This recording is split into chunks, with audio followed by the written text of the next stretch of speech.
আসসালামু আলাইকুম, ফয়সাল অফিসিয়াল এই ইউটিউব চ্যানেলের পক্ষ থেকে স্বাগতম। তো আজকের এই টিউটোরিয়ালে আমরা অ্যান্ড্রয়েড অ্যাপসে কীভাবে ফায়ারবেস অ্যানালিটিক্স ইন্টিগ্রেট করবেন সেটাই দেখব।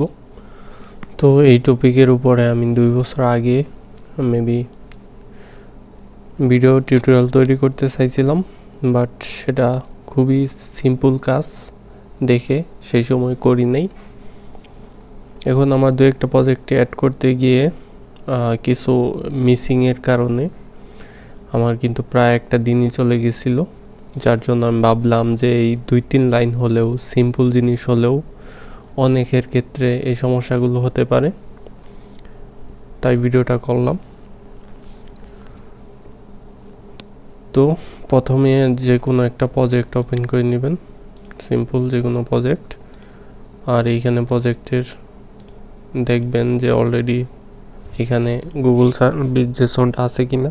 যদি না থাকে তাহলে বুঝে নেবেন যে আপনাদের প্রজেক্টটা ফায়ারবেসের সাথে কানেক্টেড নাই। তো ফায়ারবেস অ্যানালিটিক্সের সুবিধা কি হতে পারে? তো এটার প্রধান সুবিধাগুলো হলো আপনাদের অ্যাপটা কতজন নতুন ইউজার যুক্ত হলো বা পুরাতন ইউজার গুলা কতজন অ্যাপটি আনইনস্টল করে দিল, সেটা অ্যাক্টিভ ইউজার দেখলে আপনারা বুঝতে পারবেন। তো এটা টোটালি ফ্রি, অনেক ট্রাফিক হলেও আপনাদের এতে কস্ট পড়বে না অনেক ব্যান্ডউইথ ইউজ করলেও। তো সরাসরি কাজে চলে যাব। এইখানে প্রজেক্ট অ্যাড করার জন্য সিম্পল 3 লাইনে ক্লিক করবেন, টুলসে চলে যাবেন, ফায়ারবেসে চলে যাবেন। তো ফার্স্টেই প্রথমটাতেই দেখতে পারবেন যে get start with Google analytics, এখানে জাভা উইদাউট জাভা দুইটাই আছে। প্রথমটাতে ক্লিক করলেও মোটামুটি যেই জিনিসগুলো অ্যাড করতে বলে সেটা দ্বিতীয়টাতে ক্লিক করলেও সেগুলোই অ্যাড করতে বলে। মেইন ইম্পর্টেন্ট হলো যে আপনাদের এসডিকেগুলো অ্যাড করা। তো এইখানে একটা প্লাগইন অ্যাড হচ্ছে, একটা লাইব্রেরি অ্যাড হচ্ছে, একটা ক্লাস পাথ অ্যাড হচ্ছে। তো জাস্ট অ্যাকসেপ্ট করে দিব এখান থেকে। এটা এখানে গিয়েও অ্যাড করতে পারেন, উপর থেকে এখান থেকেও অ্যাড এসডিকে করতে পারেন, সমস্যা নাই। প্রজেক্টে অ্যাড হওয়াই হলো মেইন। তো প্রজেক্টে অ্যাড হলে আমরা ইজিলি বুঝতে পারবো, সবার উপরে দেখতে পারবো এই লাইনটা চলে আসছে। তারপরে এইখানে দেখতে পারবো এটা আসছে, আর এইখানে নতুন আরেকটা লাইব্রেরি অ্যাড হয়েছে, লিপস ফায়ারবেস অ্যানালিটিক্স। তো এটা মাউসে ক্লিক করলে দেখতে পারবেন যে এইখানে আছে। আর এইখানে যে ভেরিয়েবল দেওয়া উপরে সেটার ভার্সনটা দেওয়া আছে। তো লেটেস্ট প্রজেক্টই আছে এটা, যাই হোক। এটা অ্যাড করার পরে ম্যানিফেস্টে চলে যাবেন। ম্যানিফেস্টে গিয়ে অবশ্যই আপনাদের ইন্টারনেট পারমিশনটা দিয়ে দিতে হবে। অন্যান্য পারমিশন দেন আর না দেন, মাস্ট ইন্টারনেট পারমিশনটা আপনাদের লাগবে। এইভাবে অ্যাড করে নেবেন। নেটওয়ার্ক স্টেটের ওইটার বেশি একটা দরকার না, নেট আছে কি নাই সেটা ডিটেক্টেড দরকার নাই, জাস্ট ইন্টারনেট পারমিশনটা হলেই হবে। তো তারপর প্রজেক্ট, ফায়ারবেস প্রজেক্ট যেটার সাথে আপনারা কানেক্ট করতে চাচ্ছেন। ধরেন আমি এইখানে সেই আবার টুলসে গিয়ে ফায়ারবেসে চলে গেলাম, দেন অ্যানালিটিক্সের এখানে গেট স্টার্টের কানেক্ট টু ফায়ারবেসে যখন ক্লিক করব, যদি আমার ক্রোমে কোনো জিমেল লগ ইন থাকে, যদি আমার সেইটা দরকার না পড়ে, আমি যদি মাইক্রোসফটের যে ব্রাউজার আছে এটা দিয়ে যদি ইউজ করতে চাই, বা এইখানে আমার জিমেল লগ ইন করা থাকে, অথবা এইটা দিয়ে যদি ওপেন হয়, আবার যদি ক্রোমে দরকার পড়ে, সেক্ষেত্রে আপনারা সিম্পল উপর থেকে কন্ট্রোল এ দিয়ে অল মার্ক করে Ctrl+C করবেন। দেন যে ব্রাউজার দিয়ে আপনারা এটা ওপেন করতে চাচ্ছেন, ধরেন আমি মাইক্রোসফট এর এই ব্রাউজার দিয়ে ওপেন করতে যাচ্ছি, তাহলে এটার উপরে সেই লিঙ্কটা কপি করে পেস্ট করে দিলাম, Ctrl+V দিয়ে এন্টার দিলাম, তাহলে আমার এইটাতে ওপেন হলো। ক্রিয়েট প্রজেক্টে গেলাম, এইটা প্রজেক্টের নাম গেট লোকেশন ছিল, মেবি যেটাই থাকুক, এর সাথে আরেকটা অক্ষর অ্যাড করে দিবেন, তাহলে প্রজেক্ট ক্রিয়েট আসবে। তো কন্টিনিউ দিবেন। আর রিকমেন্ড যেটা করতেছে এটা এনাবল থাকলে তো আপনাদের মেইলের ভিতরে নোটিফিকেশন আসতেই থাকবে বা মেইল আসতেই থাকবে। তো আপনারা অ্যানালিটিক্সের এটা এনাবল রাখতে পারেন চাইলে। আর এখানে default activity account for Firebase select করে দিলাম, ক্রিয়েট প্রজেক্টে চলে গেলাম। তো ওইখান দিয়ে প্রজেক্ট যখন ক্রিয়েট কমপ্লিট হবে তখন আর কি এইখানের যে অ্যালার্টটা শো করে আছে সেটা আর কি যাবে। যাই হোক, প্রজেক্টটা ক্রিয়েট হোক। তো এই অ্যানালিটিক্সের আবার কাস্টমভাবে অ্যাড করা যায়। কোন পেজে ক্লিক বেশি করতেছে, কোন ডাটাগুলো বেশি পাস করতেছে, সেগুলো সহ কিন্তু আপনারা অ্যাড করতে পারবেন কাস্টমভাবে।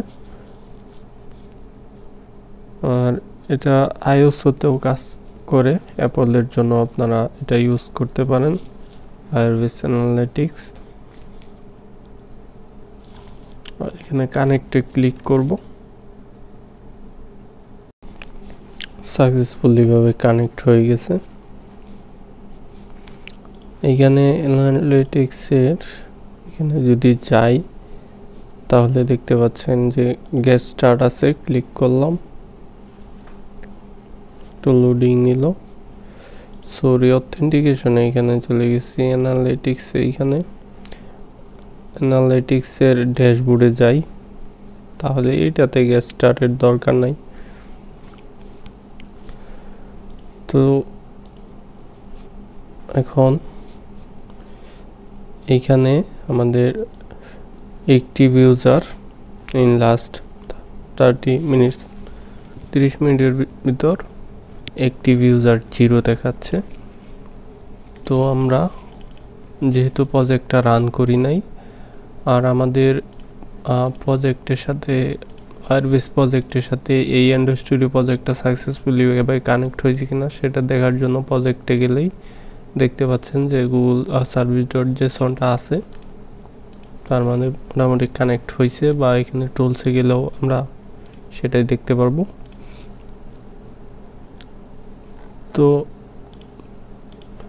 ইম্পর্টেন্ট বিষয় হলো যে আমাদের ইন্টারনেট কানেকশনটা, তারপরে হলো ক্লাস পাথ বা প্লাগইন টাগিন এগুলো অ্যাড করা, প্লাগইনগুলা, ক্লাস পাথগুলা, ইন্টারনেট পারমিশন।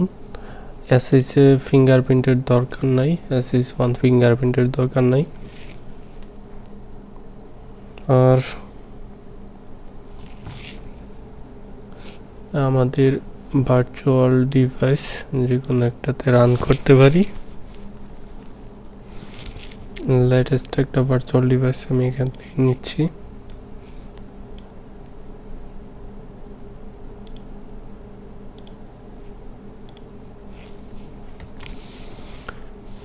রান হয়েছে ভার্চুয়াল ডিভাইস। আর এইখানে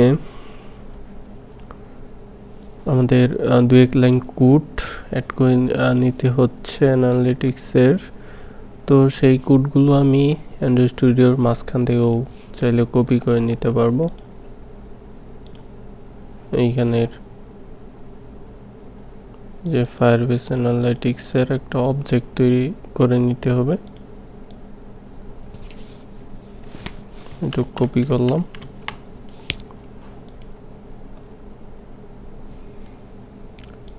তো এটা আমাদের মেইন অ্যাক্টিভিটি, যেটা প্রথম লাঞ্চ হবে, যেমন লাঞ্চিং অ্যাক্টিভিটি। এখানে মেইন অ্যাক্টিভিটি সবার উপরে, ফায়ারবেস অ্যানালাইটিক্স এর একটা ভেরিয়েবল অ্যানালাইটিক্স দিলাম। তো মাঝে মাঝে এরকম এরর দিলে আপনারা অ্যান্ড্রয়েড স্টুডিওটা আবার রিস্টার্ট করে নিতে পারবেন। ক্লিয়ার দিয়ে আবার রিস্টার্ট করে নেবেন। আর অ্যানালাইটিক্সের ডকুমেন্টেশনটা আপনারা চাইলে ফলো করতে পারেন। ডক্স লিখে সার্চ দিবেন, অ্যান্ড্রয়েড সিলেক্ট করতে পারেন। এইখানে পরিষ্কার দেওয়া আছে জাভা এবং কটলিং কোড। প্রথমে একটা ভেরিয়েবল, তারপরে অবজেক্ট তৈরি করছে,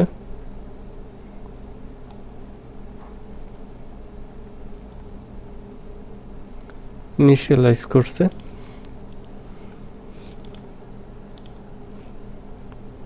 প্রজেক্টের উপর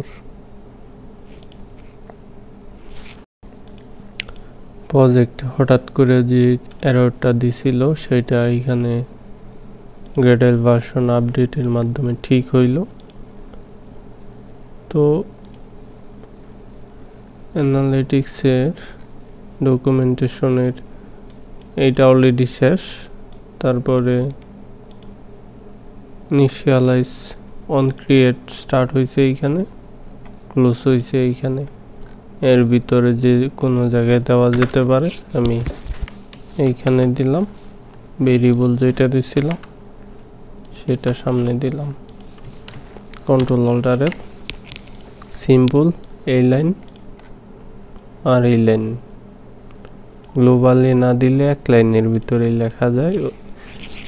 অ্যানালিটিক্সের মূলত এই সিম্পল ইমপ্লিমেন্টেশন, আর কিছু করার দরকার নেই।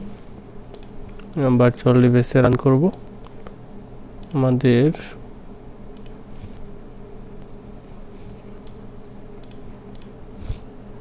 প্রজেক্টটা ওপেন করব, এখান দিয়ে রান হতে হতে আমরা দেখব। ড্যাশবোর্ডটা ওপেন করি।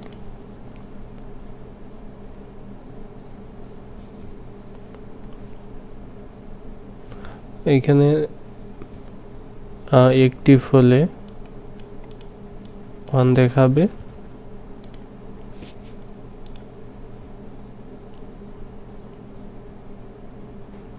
আর কোন দেশ থেকে ইউজারটা অ্যাক্টিভ আছে সেটাও আর কি দেখাবে। গুগল অ্যানালিটিক্সের মূলত এটা সুবিধা। ফায়ারবেস অ্যানালিটিক্সের ক্ষেত্রে এটার কি শো করে দেখেন, active user last 30 minutes 1 show করে গেছে, কারণ একটা ডিভাইসে আমি রান করছি। তো আমার এইখানে আরো ভার্চুয়াল ডিভাইস আছে, আর একটা ডিভাইসে রান করি।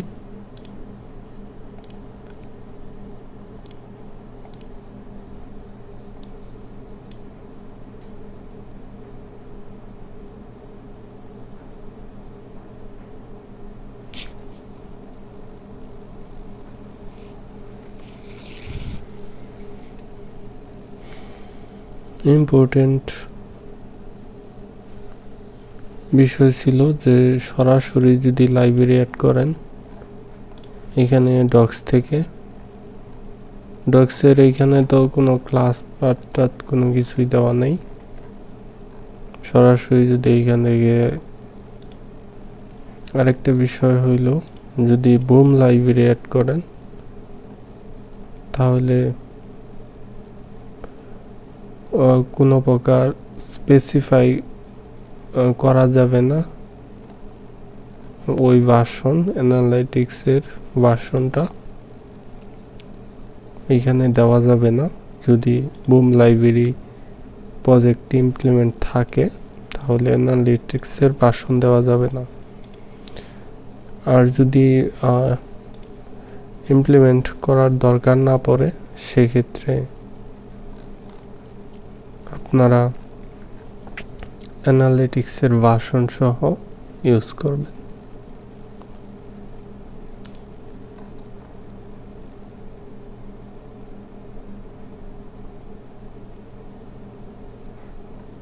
এখানে সেরকমটাই বলছে।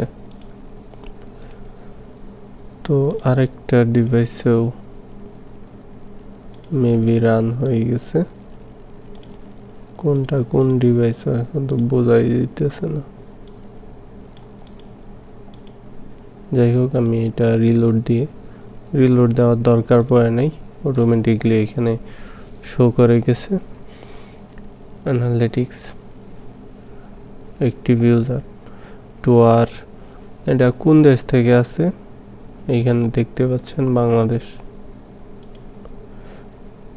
তাই এখানে অ্যাপ আনইনস্টল দিলেও বুঝতে পারবেন যে ইউজার কমে যাচ্ছে।